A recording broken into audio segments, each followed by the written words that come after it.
Assalamualaikum warahmatullahi wabarakatuh. Shalom, Om Swastiastu, Namo Buddhaya, dan salam kebajikan bagi kita semua. Di sini kami dari kelompok 2 yang beranggotakan saya Syarul Fizik Faturrahman, Saya Bima Wahki Najmi. Saya Augusta Genta Buana. Saya Iwan Setiawan. Saya Abdul Rafiq Darmawan. Oke, di sini kami bakal menjelaskan tentang hasil observasi yang telah kami lakukan selama beberapa hari yang lalu. Dari hasil observasi yang kami lakukan di salah satu UMKM, yaitu 1/2 Kopitiam yang berlokasi di Jalan Sepakan 2 Pontianak, kami mendapatkan hal-hal menarik yang kami rangkum menjadi 3 bagian, yaitu proses, yang kedua ada temuan, yang ketiga ada rekomendasi. Baik, yang pertama ada proses, metode, dan alur observasi yang tim kami lakukan. Yang pertama ada tahapan observasi. Observasi lapangan itu kunjungan langsung ke 1/2 Kopitiam untuk melihat aktivitas harian, alur pelayanan, kondisi operasional, dan interaksi karyawan, terutama pada penyandang disabilitas yang menjadi salah satu karyawan di 1/2 Kopitiam tersebut. Yang kedua adalah wawancara. Kami melakukan wawancara langsung kepada ownernya dan kepada salah satu divisi yang ada di 1/2 Kopitiam Pontianak untuk memahami masalah, hambatan operasional, dan kondisi finansial yang dihadapi oleh 1/2 Kopitiam Pontianak. Nah, selanjutnya kami juga melakukan dokumentasi untuk hasil dari wawancara kami tersebut. Nah, selanjutnya ada objek dan fokus analisis. Nah, di usaha UMKM 1/2 Kopitiam Pontianak adalah sebuah social enterprise F&B dengan misi pemberdayaan disabilitas. Jadi, pada 1/2 Kopitiam ini mereka mencari karyawan-karyawan yang khusus penyandang disabilitas dengan mentoring oleh beberapa orang biasanya. Nah, yang kedua itu ada fokus pada identifikasi, analisis, dan evaluasi 5 jenis resiko yang kami rangkum menjadi 5, yaitu resiko strategis, resiko operasional, resiko keuangan, resiko reputasi, dan resiko hukum atau regulasi. Dari 5 jenis resiko yang kami dapatkan di 1/2 Kopitiam, terdapat 2 resiko yang menurut kami lumayan tinggi, yaitu resiko operasional dan resiko keuangan, yang dimana di sini akan dijelaskan oleh teman saya selanjutnya. Baik, terima kasih pada rekan saya yang sebelumnya. Di sini saya akan menjelaskan tentang temuan hasil analisis dan risiko prioritas. Nah, di sini kami telah menemukan 5 risiko utama dengan tingkat dampak kemungkinannya. Yang pertama itu adalah risiko operasional dengan skor 25. Bisa dibilang itu sangat tinggi. Nah, penyebab itu adalah ketergantungan pada suatu supplier, tidak ada sistem inventory, staf kurang terlatih. Nah, mengakibatkan dampaknya yaitu adalah pelayanan yang terhenti, kualitas produk turun, dan kehilangan pelanggan. Yang kedua adalah risiko keuangan dengan skor 25, bisa juga dibilang sangat tinggi. Nah, penyebabnya itu adalah pendapatan tidak stabil, biaya sosial tinggi, arus kas buruk. Nah, mengakibatkan dampaknya menjadi pemilik menalangi dana pribadi, ancaman keberlanjutan, dan keterlambatan pembayaran. Yang ketiga adalah risiko strategis dengan skor 16, bisa dibilang tinggi. Nah, penyebabnya itu adalah misi sosial kurang dipahami masyarakat, promosinya yang juga sangat minim. Nah, dampaknya adalah dukungan publik menurun, sulit menarik mitra atau donatur, dan sehingga hilangnya diferensiasi. Selanjutnya bakal akan dijelaskan oleh rekan saya. Oke, jadi selanjutnya itu yang keempat itu risiko reputasi dengan skor 12. Nah, penyebabnya itu kualitas produk tidak konsisten, tidak komplain tidak tertangani, dan juga kontrol yang kualitasnya itu lemah. Nah, jadi dampaknya itu kehilangan pelanggan yang loyal dan juga turunnya rating serta citra sosial yang berdampak.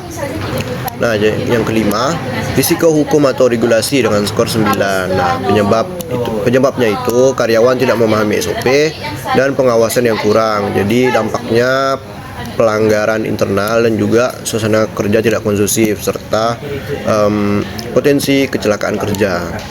Nah, jadi keterkaitan antar risiko itu risiko operasional memicu risiko keuangan, terus risiko keuangan dapat memicu reputasi buruk, dan juga reputasi buruk mengganggu pencapaian tujuan strategis. Nah, dengan kata lain semua risiko saling berkaitan dan perlu penanganan terpadu. Nah, selanjutnya akan disampaikan oleh teman saya. Nah, terima kasih atas kesempatannya. Selanjutnya terdapat rekomendasi dari kelompok kami untuk solusi dari risiko yang kami temukan. Yang ketiga ini rekomendasi, solusi strategis dan prioritas implementasi. Untuk poin A, mengatasi risiko operasional dan keuangan atau prioritas utamanya. Nah, yang pertama ini ada diversifikasi supplier, minimal 2-3 pemasok bahan baku. Yang kedua, membuat buffer stok untuk 1 minggu operasional. Yang ketiga, membuat sistem stok harian atau pencatatan sederhana. Nah, yang keempat, pisahkan rekening pribadi dan usaha. Kelima, ngebuat proyeksi arus kas mingguan. Keenam, audit biaya dan tinjau ulang harga jual. Ketujuh, membuat dana darurat minimal 2-3 bulan operasional. Ketiga, diversifikasi pendapatan seperti catering, kelas barista, workshop, tas daur ulang. Nah, selanjutnya poin B, mengatasi resiko strategis dan reputasi. Untuk poin pertama, perkuat branding misi sosial melalui konten storytelling di media sosial.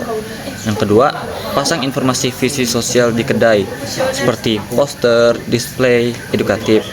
Nah, yang ketiga nih, program engagement seperti ngopi bareng, workshop tas daur ulang. Yang keempat, sistem feedback pelanggan dengan respon maksimal 24 jam. Kelima, checklist kontrol kualitas harian. Keenam, monitoring rating dan review online secara rutin. Nah, mungkin cukup sekian penjelasan dari saya, dan selanjutnya bakal dijelaskan oleh teman saya. Baiklah, selanjutnya saya akan melanjutkan untuk di bagian bagaimana cara mengatasi risiko hukum ataupun regulasi. Nah, di mana yang pertama itu kita harus membuat dokumentasi SOP tertulis lengkap dengan visual. Seperti itu kenapa penting dilakukan, di mana itu untuk memudahkan pemahaman untuk karyawan disabilitas, misalnya seperti gambar untuk tunanetra yang bisa dibaca dengan audio deskripsi atau visual step by step untuk yang kesulitan memahami teks panjang. Dan yang kedua itu ada pelatihan rutin dan daily briefing. Gunanya itu untuk memastikan semua karyawan itu selalu update dengan prosedur terbaru, membangun komunikasi dan kekompakan tim yang inklusif, mencegah pelanggaran SOP karena ketidaktahuan, memberikan ruang feedback dan keluhan karyawan. Yang selanjutnya itu juga ada sistem reward punishment yang jelas dan konsisten. Hal itu berguna untuk memotivasi karyawan untuk bekerja lebih baik, menciptakan budaya kerja yang disiplin dan profesional, menghindari masalah hukum ketenagakerjaan karena sistem yang tidak transparan. Baiklah, selanjutnya itu ada KPI atau Key Performance Indicator atau indikator keberbahasan. Yang pertama itu ada stock out rate itu di bawah 5%. Karena misalnya produk habis itu atau kehilang penjualan dan pelanggan bisa kecewa. Dan itu juga menunjukkan manajemen inventory yang baik serta meningkatkan kepercayaan pelanggan. Yang kedua itu ada positif cash flow 80% dari waktu operasional. Itu mengapa hal itu penting? Di mana kita bisa melihat untuk indikator kesehatan keuangan bisnisnya, memastikan bisnis bisa berkelanjutan tanpa terus membutuhkan suntikan dana, serta dasar untuk ekspansi atau investasi lebih lanjut. Dan yang ketiga itu ada engagement media sosial naik 50%. Mengapa? Sangat penting karena media sosial itu adalah merupakan suatu tempat kita membuat marketing gratis yang lebih efektif, serta engagement tertinggi atau brand awareness yang meningkat. Selanjutnya itu ada membangun komunitas yang loyal di sekitar brand. Yang keempat itu ada rating online itu minimal 4,5 atau 5 gitu kan, dimana hal ini sangat penting karena rating tinggi itu menumbuhkan kepercayaan pelanggan baru terhadap perusahaan kita. Selanjutnya itu ada zero SOP violation. Nah, kenapa SOP zero violation ini penting? Itu karena bisa menjamin kualitas layanan konsisten, menghindar risiko legal dan kecelakaan kerja, serta membangun budaya kerja yang profesional dan bertanggung jawab. Baiklah, sekian penyampaian dari kelompok kami. Saya akhiri. Wassalamualaikum warahmatullahi wabarakatuh.